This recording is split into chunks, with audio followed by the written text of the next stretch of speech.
Welcome to another Whiskey Games and Nerd Stuff. In today's video, we're going to go ahead and open up and walk through this World Championship deck from 1998. It's a Magic the Gathering deck where what they had done was back in the late 90s, early 2000s, Wizards of the Coast would come out with these pre-built decks. This particular one is from Ben Rubin. He was the world champion finalist in the 1998 World Championships held in Seattle. So let's go ahead and open this up and kind of discuss it. Would love to hear what your thoughts are on this particular deck. I do have some of the sleeved in here. The sleeves are a little bit rough. The first thing you'll notice about the cards is it will have the back is going to be the black back, and it's going to say World Championship Seattle August. And then what will happen is, let's see if we can go ahead and find these. I'm going to go ahead and try and find there'll be some blank cards in here, but I don't know if we have them in this particular one. So you're going to have the mountains, and what's going to be like is, you see how the mountains will have the gold border, similar to the collection edition? And some of the newer Magic cards, you won't see it, but it actually has the tap symbol to say add the, one red mana to your mana pool. So this will have the mountains. It'll also have a couple non-basic lands in here. The non-basic lands, you're going to have 4 wastelands.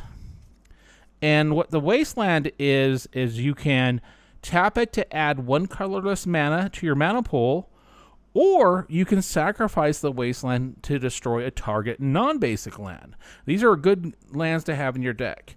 The next thing it's going to have in here is you're going to go ahead and have 4 Fire Blast. Now, I love Fire Blast in a red deck. These are great little cards. It's normally a 6 costing card, 2 red mana and 4 colorless mana.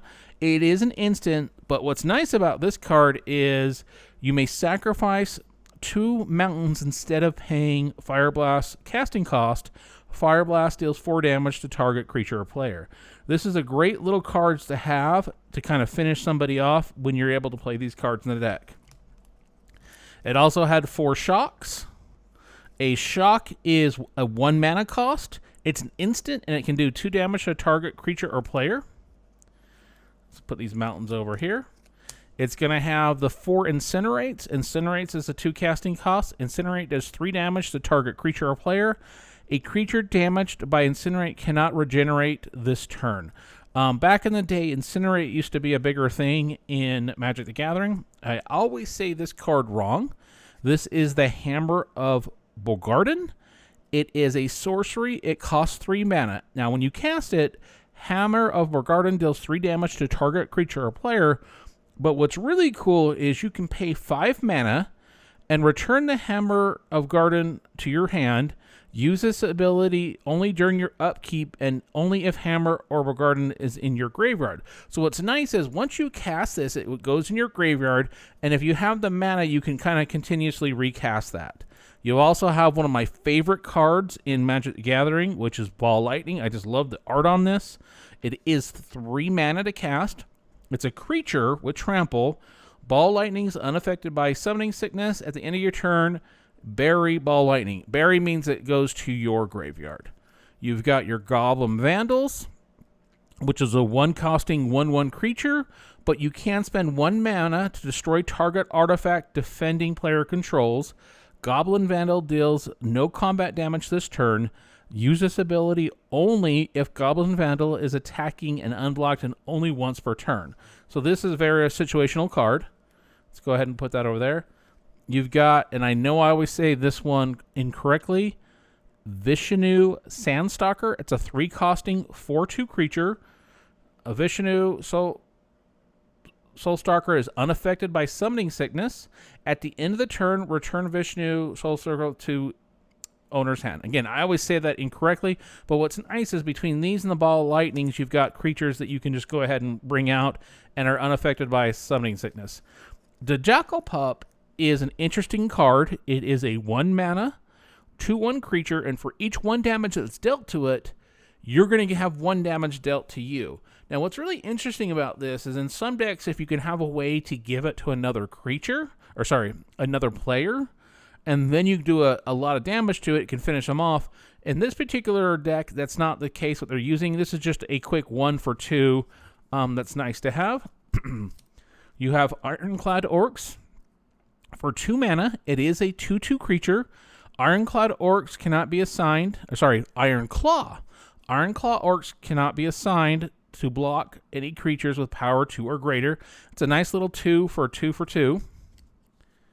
Then you have the Mog Flunkies for 2 mana. It's a 3/3. Mog Flunkies cannot attack or block during a turn in which no other creatures you can control attacks or blocks. But this is a 2 for 3, which is a nice little thing to have. Let's go ahead and put those in here. And then you've got the Mog Fanatics for 1 mana. It's a 1 for 1. But if you can sacrifice it, Mog Fanatic does 1 damage to target creature or player. So there's a lot of ability in here to do extra damage to people on this one. And Curse Scroll, which is a great little combo if you can get it going. So Curse Scroll is an artifact. It costs 1 mana. And then the ability is you pay 3 mana and tap it to name a card. Target opponent controls chooses a card at random in your hand. If he or she chooses the named card, Curse Scroll does 2 damage to target creature or player. So what's nice about this is when you get down to 1 or 2 cards, you can just keep naming the one card and they're always going to have that 2 damage. Or if you have a bunch of mountains in your hand, that helps as well. This is a nice little card to get out there. There's some good little combos out here. And if you've ever wanted to play a deck that's, was back in the day, was a great deck that went through a variety of tournaments or who built them, these are great to have. I don't recall how much these are these days. I've got a ton of these just from when I was playing. I like the backs. I wish this is something that Wizards of the Coast would do more of. And if they are doing something like that these days, let me know. But I think these are great to have. I think these pre-constructed good decks back then are a good idea for us to kind of keep tabs on what was popular when with Magic the Gathering. Would love to hear some comments in the comment section of, do you even remember these? Have you ever seen these before? What's the going price for these days? And for those who were fans of these, or if this is something that's appealing to you, is this something you would like to see Wizards of the Coast continue to do? Would love to hear comments in the comment section. Please like, subscribe, and all that fun stuff. And until next time, folks, cheers.